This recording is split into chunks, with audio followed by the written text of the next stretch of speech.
சற்று முன் திமுகவில் இணைந்த எடப்பாடியின் வலதுகை ஸ்டாலின் கொடுத்த முக்கிய பதவி. தமிழ்நாட்டின் சட்டப்பேரவை தேர்தலுக்கான தேதியானது இன்னும் சில நாட்களில் அறிவிக்கப்பட உள்ள நிலையில் தமிழகத்தின் அரசியல் சூழலானது பல்வேறு அதிரடி திருப்பங்களுடன் தமிழக மக்களை எதிர்பார்ப்பில் ஆழ்த்தியுள்ளது. அதிமுகவில் ஓபிஎஸ்ஸின் ஆதரவாளராக செயல்பட்டு வந்த அரியலூர் மாவட்ட செயலாளர் அன்பு மற்றும் அவரது ஆதரவாளர்கள் சுமார் 1500 பேர் போக்குவரத்து துறை அமைச்சர் சிவசங்கர் முன்னிலையில் தங்களை திமுகவில் இணைத்து கொண்டுள்ளதாக தகவல்கள் வெளியாகியுள்ளது. தேர்தல் நெருங்கி வரும் வேளையில் கூட்டணி குறித்து முடிவெடுப்பதில் ஓபிஎஸ் காட்டி வரும் அதாவது காலதாமதமே இத்தகைய கட்சித் தலைவர்களுக்கு முக்கிய காரணமாக சொல்லப்படுகிறது. நீண்ட நாட்களாக ஒரு தெளிவான அரசியல் நிலைப்பாடு இல்லாததால் விரக்தியடைந்த நிர்வாகிகள் தங்கள் எதிர்காலத்தை கருதி ஆளுங்கட்சியான திமுகவை நோக்கி நகரத் தொடங்கியிருக்கின்றனர். அரியலூரில் நிகழ்ந்த இந்த மாற்றம் ஓபிஎஸ் அணிக்கு அந்த மாவட்டத்தில் பலத்த பின்னடைவை ஏற்படுத்தியிருக்கிறது. அரியலூர் மாவட்ட செயலாளர் திமுகவிற்கு சென்றது ஒரு ஆரம்பம் மட்டுமே என்பது போல ஓபிஎஸ் அணியில் இருக்கும் பல முக்கிய நிர்வாகிகள் அடுத்தடுத்து அதிமுக, திமுக மற்றும் விஜயின் தமிழக வெற்றி கழகம் ஆகிய கட்சிகளில் இணைந்து வருகின்றனர். தனது செல்வாக்கை மீண்டும் நிரூபிக்க போராடி வரும் ஓ பன்னீர்செல்வத்திற்கு தனது சொந்த மாவட்ட செயலர்களை கைவிடுவது பெரும் அதிர்ச்சியை ஏற்படுத்தியிருக்கிறது. தொண்டர்களையும் நிர்வாகிகளையும் தக்க வைக்க முடியாமல் அவர் திணறி வருவது வரும் தேர்தல்களில் அவரது அணியின் பலத்தை வெகுவாக குறைக்கும் என அரசியல் விமர்சகர்களும் கருதி வருகின்றனர். மேலும் அது மட்டுமில்லாமல் அதிமுகவில் ஏற்கனவே பல தலைவர்கள் அதிமுகவை விட்டு விலகி பல்வேறு கட்சிகளில் இணைந்து வரும் நிலையில் இன்னும் அதிமுகவிற்குள் தலைமை பொறுப்பில் இருக்கும் எடப்பாடி பழனிசாமிக்கு பல்வேறு அரசியல் மோதல்களும் உட்கட்சி பூசல்களுமே நடந்து கொண்டிருப்பதாக அதிமுக வட்டாரங்களில் தகவல்கள் கசிந்துள்ளது.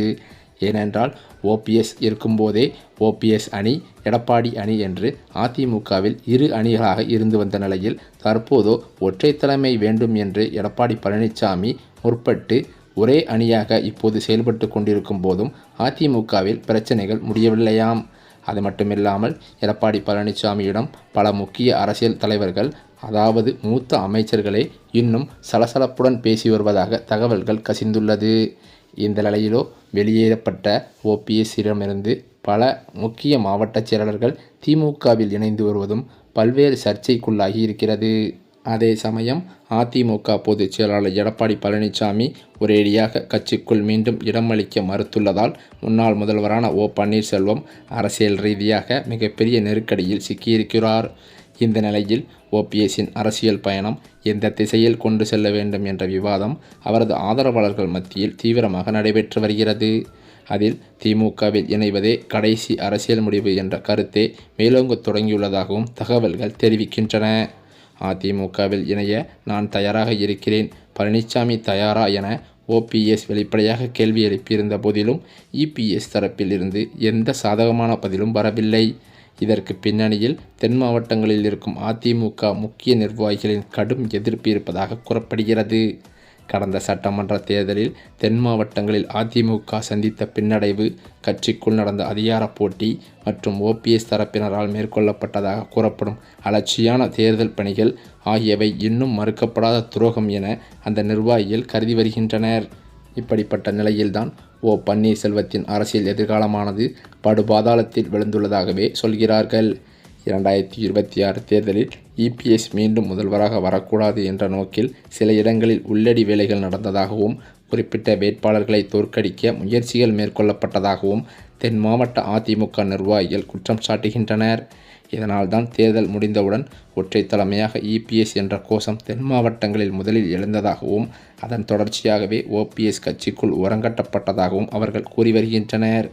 அதிமுக கதவு மூடியதாகவே இப்போது ஓபிஎஸ் நினைத்து வரும் நிலையில் இபிஎஸ்ஐ விரும்பினாலும் ஓபிஎஸ்ஐ மீண்டும் அதிமுகவில் அனுமதிக்க தென் மாவட்ட நிர்வாகிகள் சிலர் தயாராக இல்லை என்பதே நிலவரமாம். இந்த அரசியல் முடக்கத்திற்கிடையே ஓபிஎஸ் தரப்பில் அடுத்த கட்ட நகர்வு குறித்து தீவிர ஆலோசனைகள் நடந்து வருகின்றன. மாவட்ட வாரியாக விசுவாசிகளின் கருத்துக்கள் கேட்கப்பட்டு வரும் நிலையில் தமிழக வெற்றி கழகம் பக்கம் செல்லும் யோசனைக்கு பெரும்பாலான நிர்வாகிகள் எதிர்ப்பு தெரிவித்துள்ளதாக கூறப்படுகிறது. தவேகாவில் சேர்ந்தாலோ அந்த கட்சியுடன் கூட்டணி அமைத்தாலோ அதிமுகவின் வாக்குகளை சிதறடிக்கும் வேலையை மட்டுமே செய்ய முடியும். ஆனால் அதனால் ஓபிஎஸ்ஸுக்கும் அவரது ஆதரவாளர்களுக்கும் நேரடி அரசியல் பலன் கிடையாது என்பதே அவர்களின் மதிப்பீடு. இதற்கு மாற்றாகத்தான் திமுகவில் இணைவதே தற்போது ஓபிஎஸ்ஸிற்கு கிடைக்கும் நடைமுறை வாய்ப்பாக அவரது ஆதரவாளர்களும் பார்த்து வருகின்றனர். அதே சமயம் திமுகவில் இணைந்தால் ஓபிஎஸ்ஸுக்கு அமைச்சர் பதவி கிடைக்கும் சாத்தியம் இருப்பதுடன் அவரது ஆதரவாளர்களில் சிலருக்கு சட்டமன்ற உறுப்பினர்களாகும் வாய்ப்பும் உருவாகலாம் என்ற கணக்கே அந்த ஆலோசனைகளின் மையமாக பார்க்கப்படுகிறது. அதிமுக கதவு முழுமையாக மூடப்பட்டு மாற்று அரசியல் வாய்ப்புகள் குறுகி வரும் நிலையில் ஓபிஎஸ் எடுக்கும் அடுத்த முடிவு அவரது அரசியல் வாழ்க்கையில் மட்டுமல்லாமல் 2026 சட்டமன்ற தேர்தல் அரசியலிலும் ஒரு முக்கிய திருப்பத்தை ஏற்படுத்தும் என்பதில் எந்தவித சந்தேகமும் இல்லை. அது மட்டுமல்லாமல் பன்னீர்செல்வத்திற்கு திமுக தரப்பில் இணைவதில் தயக்கம் இருப்பதாகவே சொல்லப்பட்டு வந்தாலும் 3 முறை அதிமுகவில் முதலமைச்சராக இருந்துவிட்டு திடீரென திமுகவில் ஒரு சாதாரண தொண்டனாக இணைவதை ஓபிஎஸ் விரும்பவில்லை என்றும் அவரது நெருங்கிய வட்டாரங்களில் தகவல்கள் வெளிவந்துள்ளது. அது வருங்காலத்தில் தனக்கு மிகப்பெரிய சிக்கலை ஏற்படுத்தும் என்று அவரும் நம்புகிறாராம். அதனால் தான் முடிவு எடுக்காமல் தவிக்கிறார் என்றும் சொல்கிறார்கள். இறுதி முடிவு ஓபிஎஸ்ஸின் கையில்தான் இருக்கிறது. ஆனால் நேரம் வேகமாக கரைந்து கொண்டிருக்கிறது என்றும் பலர் அரசியல் கட்சி விமர்சகர்களும் கூறி வருகின்றனர். இந்த சூழ்நிலையில்தான் முன்னாள் முதல்வர் பன்னீர்செல்வத்தின் சொந்த தொகுதியான போடியில் அவரது மிக நெருக்கமான ஆதரவாளர்களை எடப்பாடி பழனிசாமி தரப்பு தன் பக்கம் இழுத்துள்ளது. ஓபிஎஸ் தரப்புக்கு இது பெரும் அதிர்ச்சியை ஏற்படுத்தியிருக்கிறதாம். பன்னீர்செல்வம் மேற்கொள்ளும் சுற்றுப்பயணங்கள், மக்கள் சந்திப்புகள் என அவர் செல்லும் இடமெல்லாம் நிழல் போல கூடவே இருப்பவர் திருப்பதி. ஓபிஎஸ்ஸின் தீவிர விசுவாசியாக கருதப்பட்ட இவர் சமீபத்தில் ஓபிஎஸ் தலைமையில் நடைபெற்ற ஆலோசனை கூட்டத்திலும் கலந்து கொண்டிருந்தாராம். இந்த நிலையில் ஓபிஎஸ்ஸின் தீவிர ஆதரவாளரான திருப்பதி திடீரென தனது நிலைப்பாட்டை மாற்றிக்கொண்டு திமுகவில் இணைந்திருப்பது, அது மட்டுமில்லாமல் அவர் தலைமையில் சுமார் 400 பேருடன் ஸ்டாலினை நேரில் சந்தித்து திமுகவில் இணைந்திருப்பது பெரும் அதிர்ச்சியை ஏற்படுத்தியுள்ளது. இது தென் மாவட்டங்களில் பெரும் அதிர்வலைகளை ஏற்படுத்தும் என்றும் கூறுகிறார்கள். ஒற்றை தலைமையான எடப்பாடி பழனிசாமிக்கு பல்வேறு புகார்கள் வந்துள்ளதாக சொல்லப்படுகிறது. இதன் அடிப்படையில் என்னவென்று பார்த்தால் அதிகார மோதல்களாகவும் வருகின்ற சட்டமன்ற தேர்தலில் தொகுதி பங்கீடு காரணமாகவும் உள்கட்சி பூசல் நடந்துள்ளதாக தகவல்கள் கசிந்துள்ளது. இதன் அடிப்படையில் முன்னாள் அமைச்சரான தங்கமணி அவர்கள் தற்போது எடப்பாடி பழனிசாமியிடம் கடும் மோதலில் ஈடுபட்டதாக அமைச்சர் வட்டாரங்கள் தகவல்கள் கசிந்திருக்கிறது.